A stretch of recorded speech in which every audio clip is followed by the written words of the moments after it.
What up guys, what's going on today? We're doing something a little bit different. We're sitting in the backyard of my house. That's already weird, that's already different. And honestly, I don't really do this unless I really think it's worth your guys' attention. We're talking today about a paddle that's been getting a lot of buzz recently. And some people are actually calling this paddle the Joola Perseus killer, which imagine the power of a $300 paddle, but at a price that's almost 3 times cheaper. Is that even possible? Did this paddle just really take out all the big dogs for the price of only $92 after the code? Let's find out. Introducing the Luzz Cannon.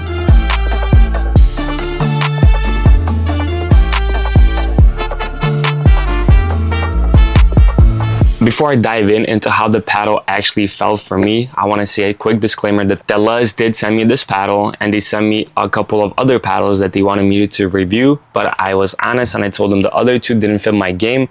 But this one, I just felt something different about it. Luzz has zero input on this review, and they have not seen the video before it was published. I already have it for like 5 to 6 weeks, and I have a ton of things to say about it. So without further ado, let's start talking about the paddle. Let's start off real quick, talk about what is this paddle, like what's inside of it. I'm not gonna talk a lot about it because I'm a pickleball player. I'm not a paddle reviewer. I want to talk about how this paddle actually feels and plays on the court. But the Cannon is built with a T700 carbon friction surface. It's thermoformed and it's got hyper foam edge walls, which is supposed to just like expand the sweet spot, I guess, and reduce vibration on the paddle. Looking on paper, this is just a pure power paddle with a ton of power, ton of pop. So basically this is a Gen 3 paddle, as like the paddle reviewers are saying. All the honeycomb paddles, they have this feel that you just really, I don't know, I really enjoy the feel of honeycomb paddles, Gen 3 paddles in general. But enough of the geek talk. So out of the box right away, I felt like this paddle had tons of potential, right? It's got a lot of pop,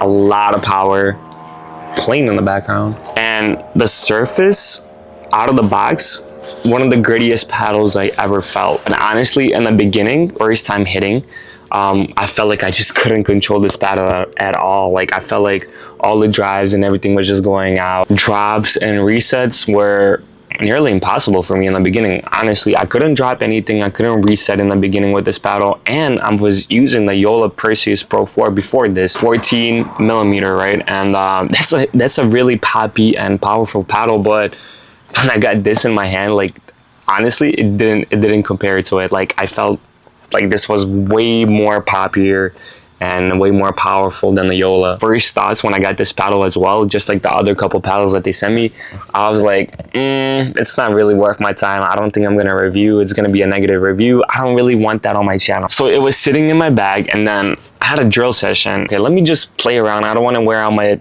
Joolas, you know.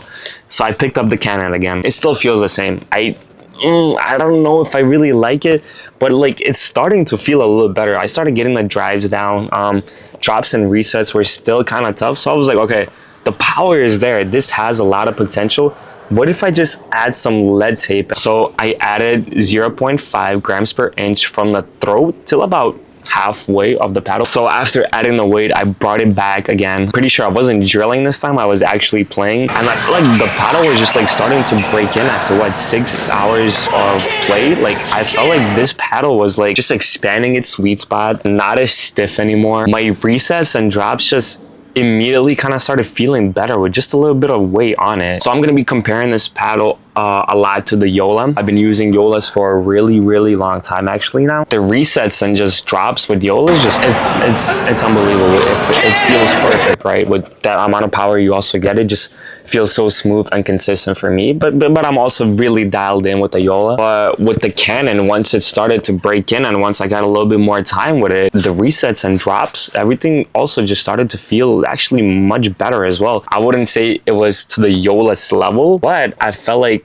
it was getting there. I felt like I didn't have a lot of difficulty getting to the net with this paddle. Where the Cannon actually just really surprised me was in punches and counters. Like with this much pop and power, like honestly I thought I'd be like just hitting the ball out each time, but instead I felt like I could place the ball like exactly where I want, even with this much power, right? And when I countered, a lot of those shots just never came back. I felt like I was winning a lot of hand battles at the net. Also, my dinks felt like I had an extra bite to them. like I was able to generate a ton of spin. In full swings and drives, felt like the Cannon, it has more power than Joola's. I wouldn't say big crazy difference, but it definitely has more power. What surprised me the most was that the ball stayed in more often on my drives. I felt like I could really shape the ball with a paddle, and that was weird for me. I just felt like I could put a lot of power and still keep the ball in. Only thing I had an issue with this paddle was I missed a lot of returns. That's kind of weird because, like I said earlier, I felt like my drives I couldn't miss, but then returns was the opposite. I'm not really sure why, but that's just how I felt like. In terms of the sweet spot, after, like I said, after a few sessions with the added weight, it still felt really solid with this much pop. The sweet spot of this paddle it's good.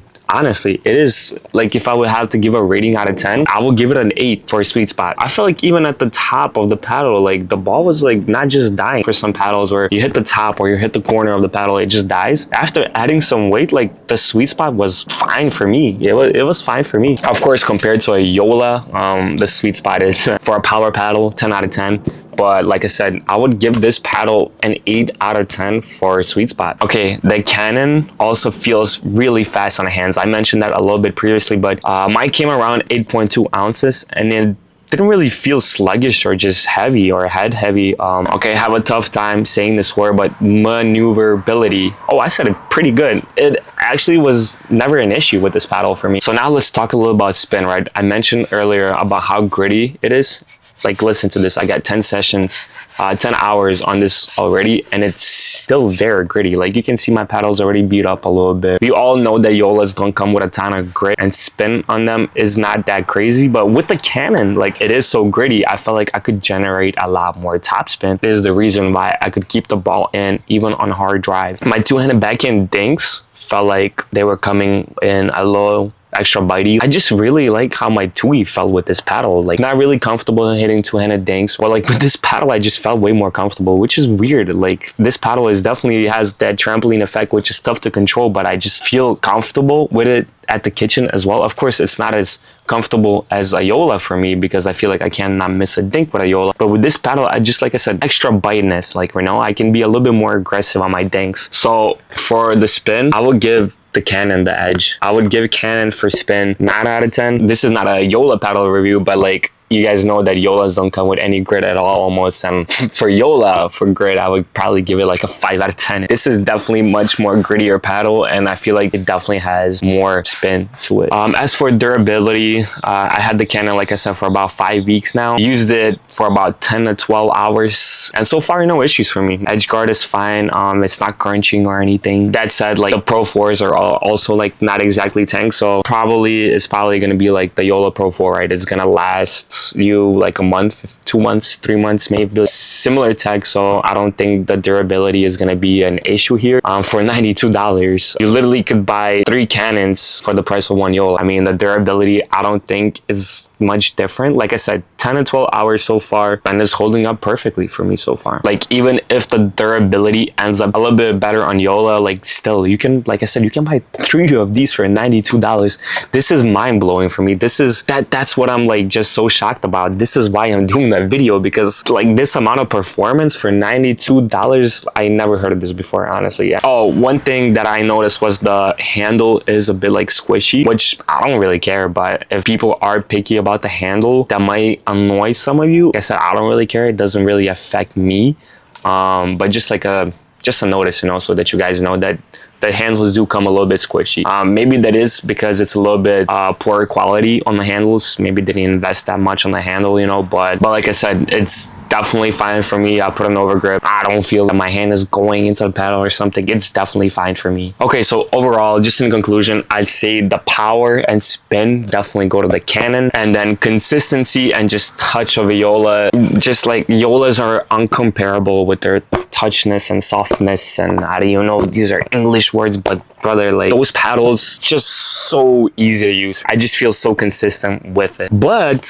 when you factor in the price, the Cannon makes a very strong candidate for itself. All right, so here is my final verdict of the Luzz Cannon. If you're looking for pure power, spin, and decent control without paying that $300. This paddle, it's very tough to ignore. Like, how can you ignore this for $92? But the real question is, will I be switching? Probably not. I got a few fresh Joolas just waiting for me, and also their customer support isn't the worst. Like, I could get a new Joola paddle if mine starts crunching just like a couple weeks later, you know. And since I'm playing new tournaments literally every single week, it's tough for me just to dial in a new paddle. My game is more about consistency and touch, which if you guys see my videos, you know that I'm not a very aggressive player. So for me, Joolas just really do the job. That being said, if you're not competing every single weekend, if you're not playing every single day, why buy a Joola when you can buy the Luzz Cannon? You're not missing out too much. And if you're tired of spending those $300 for a paddle, like, I would recommend this paddle. Maybe not straight out of the box, it does need a little bit of break-in, but like once it's broken in, it's a good paddle. It's definitely a very good paddle. The grit, the spin, the power, if those are your main three things that you care about, this outperforms Joola in those three areas, in my opinion. For my game, slow, patient, just grinding it out, the Joola still fits just better for me. But if you're the kind of player that just wants to step in with a cannon, like, bro, this is right here for you. The cannon, it's called Cannon for a reason. And like I said earlier, what surprised me the most is with that much pop and power, you're not sacrificing insane amount of control, right? At the end of the day, the Cannon does live up to his name. It hits hard, plays